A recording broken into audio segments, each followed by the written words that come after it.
Zeit hat man nicht, Zeit nimmt man sich. Es sind sehr, sehr radikale Schnitte, das muss man definitiv sagen. Wenn man wirklich möchte, dann bricht man aus und dann ist nichts unmöglich.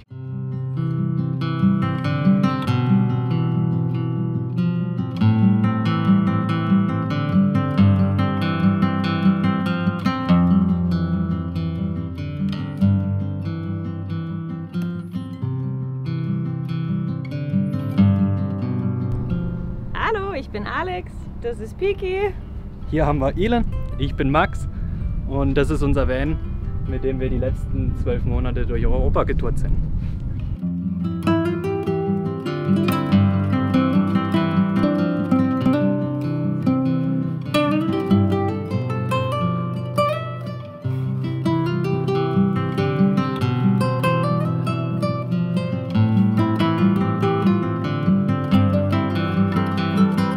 Ja, hier sind wir in unserem Küchenbereich, den wir selber mit Birnenholz die Arbeitsplatte gemacht haben. Dann für mich ganz wichtig war der Backofen. Einfach, wenn man 12 Monate unterwegs ist, will man gerne mal ein Brot backen oder Kuchen, Ofengemüse auch ganz beliebt. Dann klar, logisch für einen Kaffee, die Herdplatten und oben der Stauraum für Tassen, Geschirr. Momentan ein bisschen leer, weil wir jetzt nur 2 Monate unterwegs waren. Gerade nebendran der Kühlschrank mit allem, gerade besonders für wärmere Länder ganz sinnvoll. Und im Gefrierfach, was auch zusätzlich Platz einfach nochmal bietet.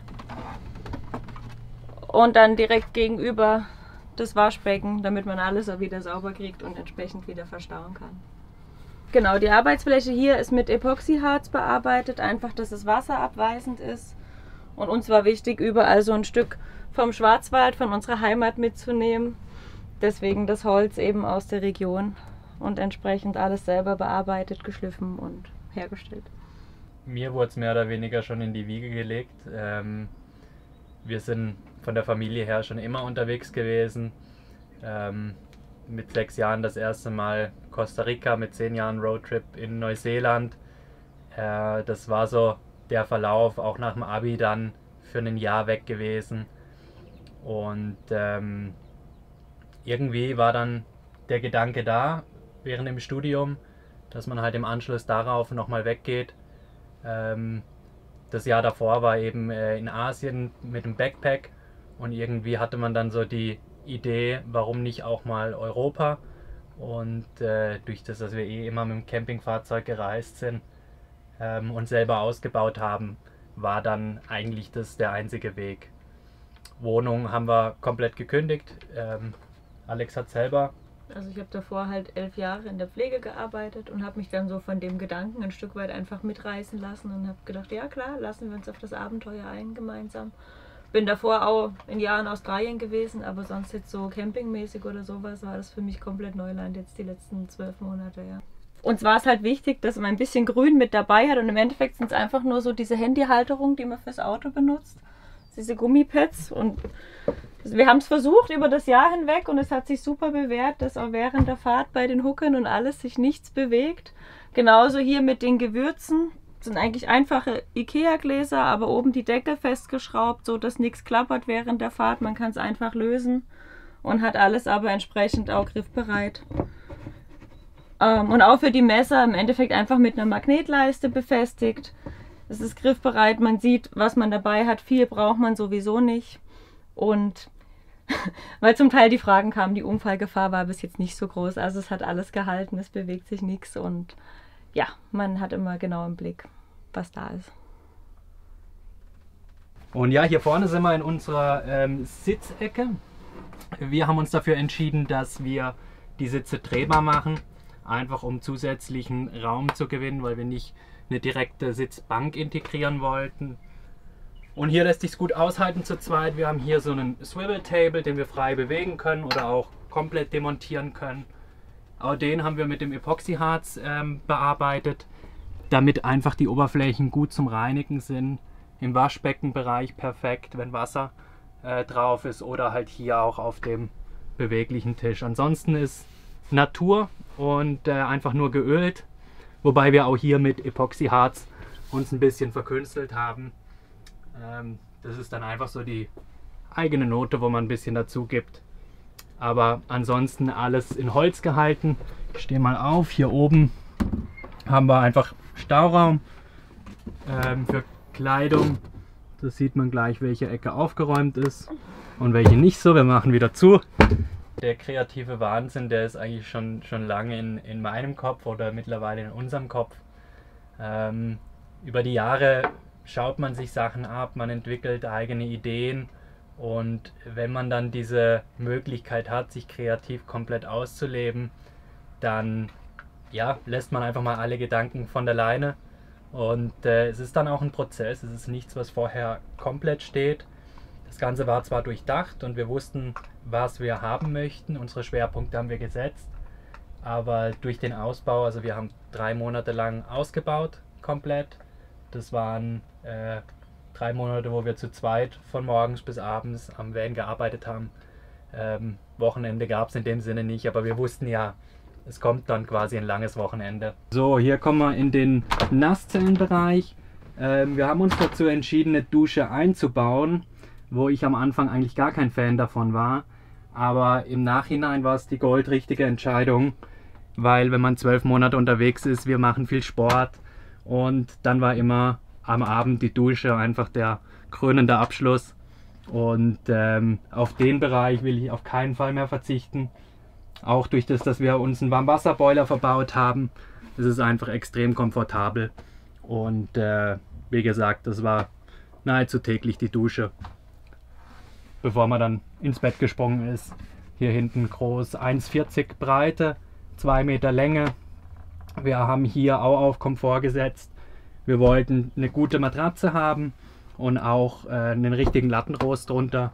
Wir haben so einen 7-Zonen Komfortlattenrost und das war absolut ausreichend und hat uns ja die ganzen 12 Monate wirklich gut schlafen lassen. Quasi alles, was man fürs Waschbecken benötigt. Zahnbürste, Zahnpasta, Shampoo und bei den Damen noch ein bisschen mehr. Einfach auch hier immer kurze Wege, dass man halt nah am Waschbecken ist. Hier haben wir auch aus der gleichen Platte, man sieht, es ist hier durchgängig, einfach einen Deckel gemacht, den wir normalerweise als Schneidbrett nutzen. Auch das mehr den praktischen Zweck und das Waschbecken. Auch hier sowohl Warmwasser als auch Kaltwasser. Die Wasserversorgung haben wir unter das Fahrzeug verlegt. Wir haben 100 Liter Frischwasser an Bord, wo wir von außen jederzeit auffüllen können. Und ja, das hat uns eigentlich ständig gut gehalten, auch fürs Duschen und für den täglichen Abwasch. Und damit kommt man doch einige Zeit lang hin. Das war immer perfekt.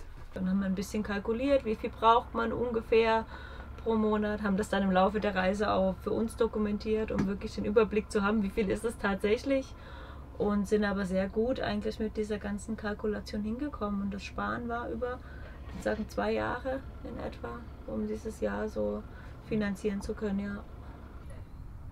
Also es ist natürlich sehr abhängig von der Region, wo wir unterwegs waren. In den 12 Monaten, wir haben 35 Länder bereist und wenn man in die skandinavischen Länder geht, da verdoppelt oder verdreifacht sich der monatliche oder die monatlichen Ausgaben fast.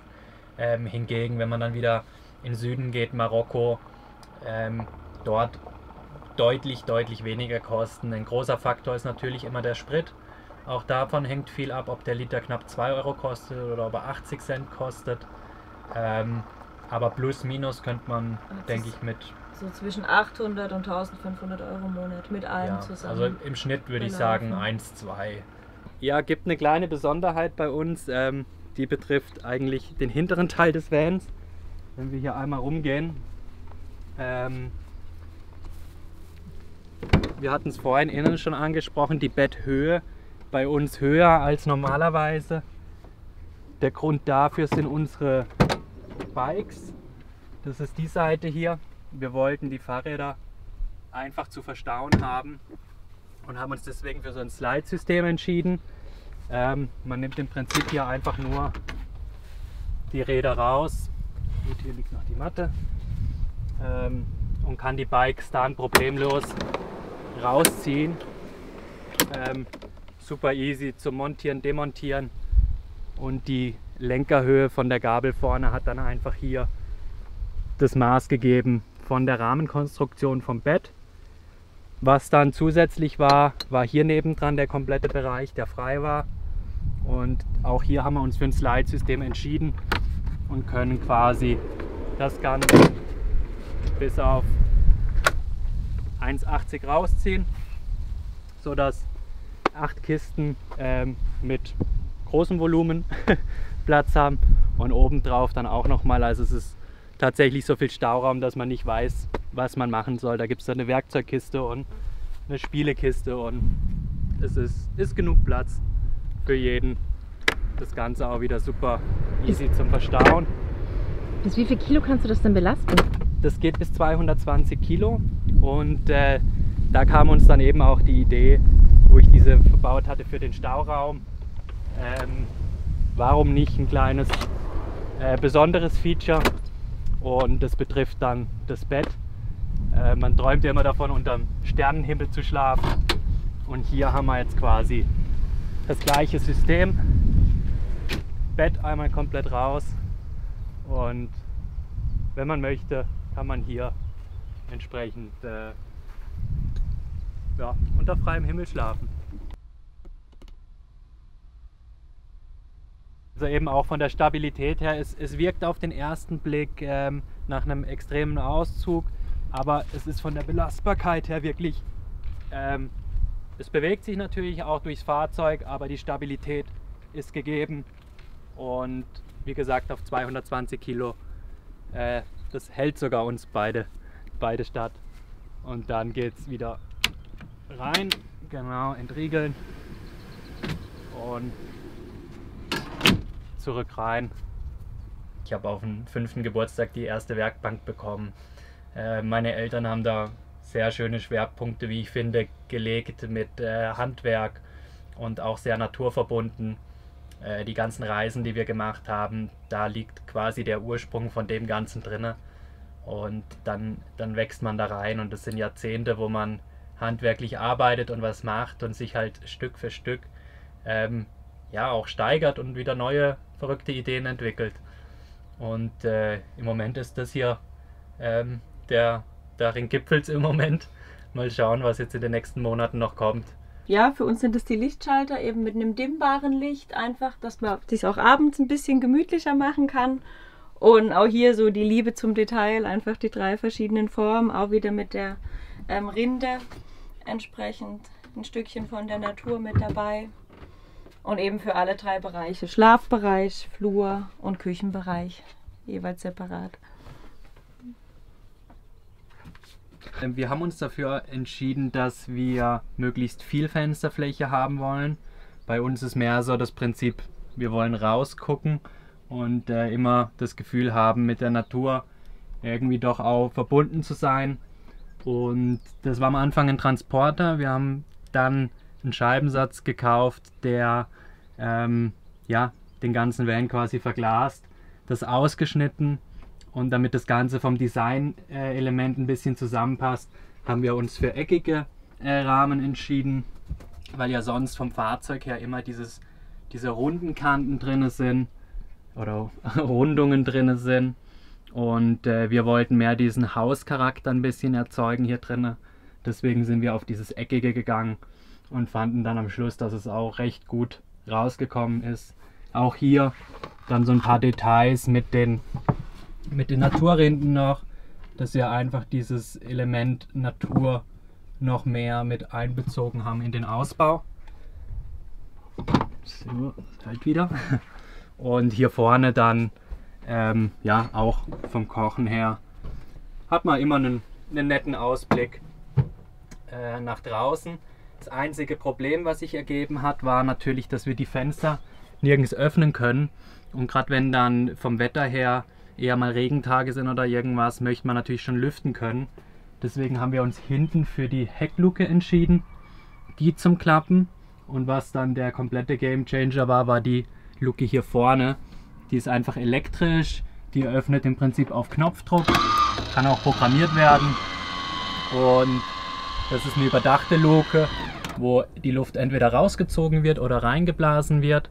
Und das war sowohl zum Kochen, wenn man irgendwie Zwiebeln angedünstet hat, super zum Abziehen, als auch, wenn es dann wirklich mal 40 Grad plus war, dass man entsprechend schön durchziehen konnte, weil es zirkuliert dann von hinten nach vorne durch. Und wir haben drin eigentlich immer die gleiche Temperatur gehabt wie außen, trotz der großen Fensterflächen. Ja, das mit den Hunden war natürlich auch eine sehr spezielle Geschichte. Eigentlich genau treffend, was Vanlife und Abenteuer angeht. Man weiß nie, wo einen den Weg hinführt, was passiert. Und so kam es auch an dem einen Tag in Marokko. Wir waren unterwegs durch Wüste oder Steppenlandschaft. Alles, was normalerweise vorbeiläuft, ist mein Kamel. Und ich weiß bis heute nicht wie, aber Alex meinte dann plötzlich, da waren Hunde. Und in dem Moment gab es nur einen Weg, sofort bremsen, Rückwärtsgang rein und zurück. Und weil klar war, dorthin verläuft sich kein Hund. Was wir dann vorgefunden haben, waren 3 800 Gramm schwere Welpen, schon mit Ameisen belagert und so weiter und dem Ende nahe. Aber für uns gab es keine Option, als den Tieren zu helfen. Und dann haben wir uns ihnen angenommen. Angefangen zu kochen und zu schauen, dass wir sie irgendwie mit über die Runden kriegen und den nächsten Tierarzt, der dann um die 500 Kilometer entfernt war, aufzusuchen, um zu wissen, dass sie in Ordnung sind. Der erste hat es halt, oder einer hat es nicht geschafft von den 3 und die anderen beiden sind jetzt mit an Bord, ja. Und eine absolute Bereicherung und natürlich was für uns ein Stück weit dieses Erlebnis, diese 12 Monate jetzt immer weiter verlängert, weil es irgendwie was ist, was man so endgültig für sich mitnimmt und was man immer vor Augen hat oder eine sehr, sehr lange Zeit halt einfach vor Augen haben wird, ja. Ja, jetzt kommt eigentlich der spannende Part, weil aus diesem Abschnitt Vanlife, was wir anfänglich oder zu Beginn geplant hatten, wurde jetzt mehr oder weniger der Lebensweg Vanlife.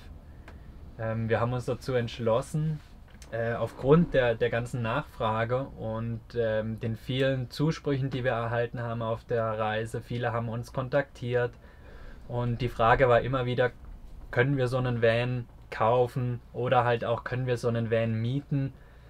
Deswegen haben wir uns dazu entschlossen, dass wir das Unternehmen Black Forest Vans gründen und das wird die Plattform sein, wo man ab August 2020 Vans mieten kann. Das Ganze beginnt mit dem Fahrzeug hier. Das heißt, der wird der erste Van der Flotte sein, der zweite ist bereits in Planung und insgesamt sind es 5 Layouts, die wir gestalten. Wir haben uns als Ziel genommen, dass wir in die Richtung jetzt nicht nur zum Hobby und zum Spaß unterwegs sein möchten, sondern das Ganze auch beruflich uns dem Ganzen widmen möchten. Und das wird jetzt mit Black Forest Vans stattfinden.